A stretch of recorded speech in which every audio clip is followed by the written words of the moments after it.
우리에게 주시는 하나님의 말씀은 요한계시록 11장 14절부터 19절까지의 말씀입니다. 오늘 본문은 일곱 나팔의 마지막 부분인데요. 일곱 나팔은 8장 2절부터 11장까지 기록되어 있습니다. 요한계시록 10장 6절, 7절에 보면 힘센 천사가 남은 심판의 진행을 지체하지 않을 것이라고 선언했었는데 이제 둘째 화는 지나가고 셋째 화가 곧 닥쳐올 것입니다. 둘째 화는 여섯째 나팔 재앙을 말하는 것인데요. 9장 21절에 여섯째 나팔이 끝났으면 바로 일곱째 나팔이 나와야 하는데 10장과 11장에 막간을 두었기 때문에 9장 21절에 여섯째 나팔에 이어서 일곱째 나팔은 11장 14절로 이어지고 있습니다. 15절에 일곱째 천사가 나팔을 불자 하늘에서 큰 음성이 들립니다.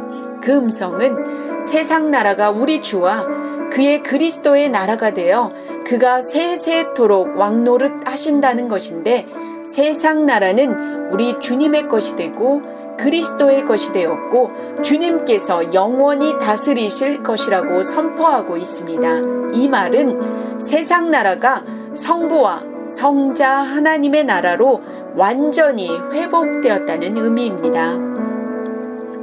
두 증인의 증언으로 불신자들이 회개하고 하나님의 백성이 되고 세상 나라는 하나님의 나라가 됩니다.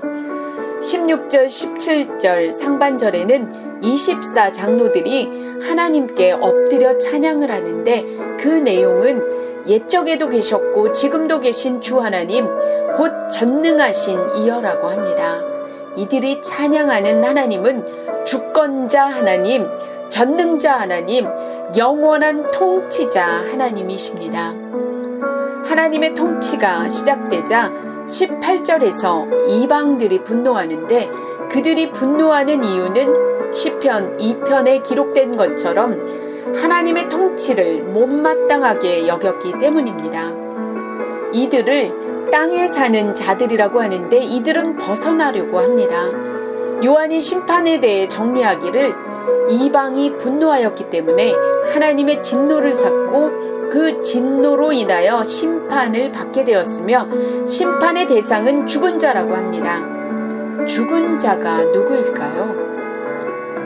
믿지 않고 죽은 불신자라 요한은 정의하며 이들은 땅을 망하게 하는 자들이며 심판을 받아 멸망을 당한다고 하고 있습니다. 심판을 받아 멸망하는 자와는 반대로 주님의 이름을 두려워하는 자, 경외하는 자들에게는 상을 주십니다. 여기에서의 상은 구원입니다.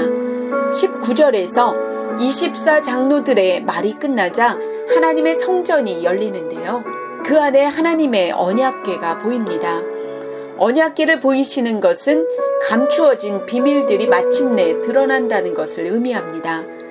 언약궤가 보이며 번개와 음성들과 우레와 지진과 큰 우박이 함께 있었다는 것은 하나님을 대적하는 세력에게 진노와 심판이 임했다는 것을 상징합니다. 일곱째 인을 떼기까지 막간을 두어 다시 회개하고 돌아올 기회를 주셨던 것처럼 오늘 말씀도 9장 21절에서 여섯째 나팔을 불고 10장부터 11장 13절까지의 막간을 두어 다시 돌아올 기회를 준 후에 11장 14절에서 마지막 일곱 번째 나팔을 불게 됩니다.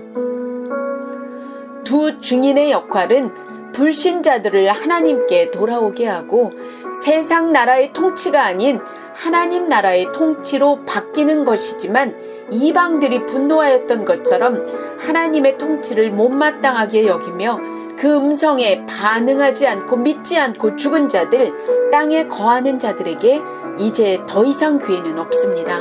심판과 멸망을 받게 됩니다. 큐티의 안목 애청자 여러분, 하나님의 통치를 못마땅하게 여긴다는 것은 하나님의 하나님이심, 주되심을 믿지 않는 것입니다. 그분이 우리의 온 삶을 통치하시고 다스리시며 전능한 하나님으로 지키고 보호하신다는 것을 신뢰하지 않는 것입니다. 이 땅에서 뿐만 아니라 영원한 삶에서의 선택은 오늘 내가 두 증인의 이야기에 귀를 기울이냐 그렇지 않느냐에 있음을 기억하며 심판이 아닌 구원을 받게 되길 바랍니다. 오늘 우리는 하나님을 어떤 하나님으로 고백하고 있습니까?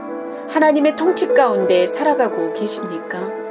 우리가 하나님의 통치와 다스림을 온전히 받아들일 때 성전 안에 있었던 언약궤를 요한이 보았던 것처럼 우리 안에 그동안 감추어졌던 예수 그리스도의 비밀들이 드러나게 될 것입니다.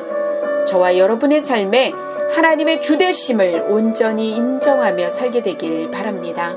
기도하겠습니다. 사랑하는 하나님, 하나님의 통치를 못마땅하게 여겨 인정하지 않는 삶을 사는 것이 오늘 우리일지 모르겠습니다. 하나님의 하나님이심을, 주되심을 인정할 수 있도록 성령 하나님, 우리의 마음을 주장하여 주옵소서. 하나님의 온전한 통치와 다스림을 받는 그리스도인들이 되게 하여 주옵소서. 예수 그리스도로 인한 감추어진 비밀들이 우리의 삶에 이루어지게 하여 주옵소서. 24 장로들처럼 하나님과 어린 양 예수님께 영광과 존귀와 찬양을 올려드리게 하여 주옵소서. 우리의 삶의 주권자가 되어주셔서 영원히 통치하시는 우리 주 예수 그리스도의 이름으로 기도합니다. 아멘.